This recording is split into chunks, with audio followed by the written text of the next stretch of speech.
సూర్యనారాయణ స్వామి దేవస్థానం అంటే ఒక సూర్య భగవాన్ అంటేనే మన సూర్య నమస్కారం. సో కాబట్టి ఆ సూర్య నమస్కారం ఈరోజు మనం ఆనరబుల్ ఎంఆర్ గారు సొంతంగానే అందరితో సూర్య నమస్కారాలు చేయించారు. 12 సారి మనం ఈ సూర్య నమస్కారం అని చేసాం.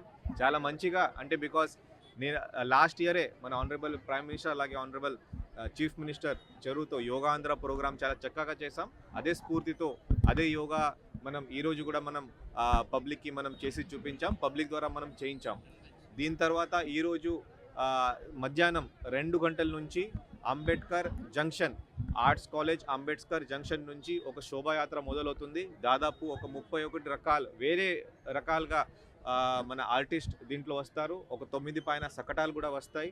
అందరూ దయచేసి ఆ ప్రోగ్రాంలో పాల్గొవాలి. నేను మీడియా మిత్రుల ద్వారా అందరికీ నేను ఆహ్వానిస్తున్నాం. ఇది కాకుండా ఈసారి స్పెషల్గా శోభాయాత్రలో వివిధ ప్లేసెస్లో మనం ఈ ఎల్ఈడీస్ పెట్టాం. ఎల్ఈడీస్తో పాటు సిట్టింగ్ బెంచెస్ కూడా మనం పెట్టాం. కాబట్టి మీరు అక్కడ వచ్చి కూర్చొని ఆనందంగా ఆ శోభాయాత్ర కూడా మీరు అందరూ చూడొచ్చు.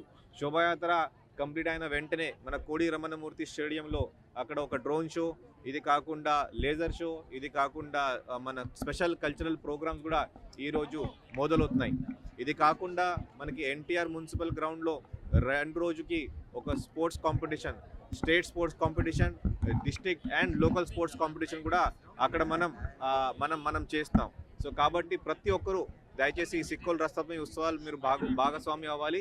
ఇది కాకుండా రేపు సాయంత్రం తమం అనే మీ అందరికీ తెలుసు, తమం గారు music director and playback singer రేపు 5 నుంచి నైట్ 10 వరకు ఇక్కడే ఉంటారు, మనతో పాటు ఉంటారు.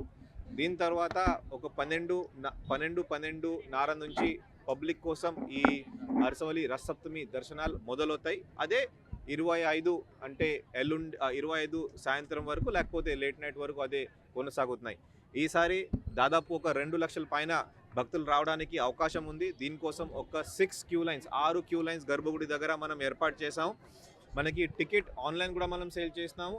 24 పొద్దున్న నుంచి 24th మార్నింగ్ నుంచి మనం ఈ ఆఫ్లైన్ టికెట్స్ 300 కానీ లేకపోతే 100 కానీ స్పెషల్ టికెట్ కౌంటర్స్ టెంపుల్ దగ్గర పెట్టుకొని అక్కడ కూడా మనం మొదలు పెడతాం. లాస్ట్ ఇయర్ ఆ టికెట్ కౌంటర్ సరిగా పెట్టలేక మధ్యాహ్నం అంటే మిడ్ నైట్ చాలా రష్ టికెట్ కౌంటర్ దగ్గర వచ్చింది. సో అదే తప్పు మళ్ళీ చేయకూడదు. కాబట్టి 24 పొద్దున్న నుంచి మనం ఆఫ్లైన్ కౌంటర్స్, మీరు ఒకవేళ ఇంటర్నెట్లో కొనలేకపోతే మీరు డైరెక్ట్గా టికెట్ కౌంటర్కి వచ్చి అక్కడ నుంచి టికెట్ కొనేసి తర్వాత మళ్ళీ దర్శనాల టైంకి సులభంగా మీ టైం చూసుకొని మీరు రావచ్చు.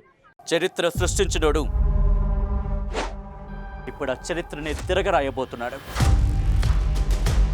అబద్ధాల గోడల్ని బద్దలు కొట్టి నిజాలను రాగా మీ ముందుంచబోతున్నాడు. నిజమైన వార్తల కోసం వెంటనే డౌన్లోడ్ చేసుకోండి రా యాప్ని.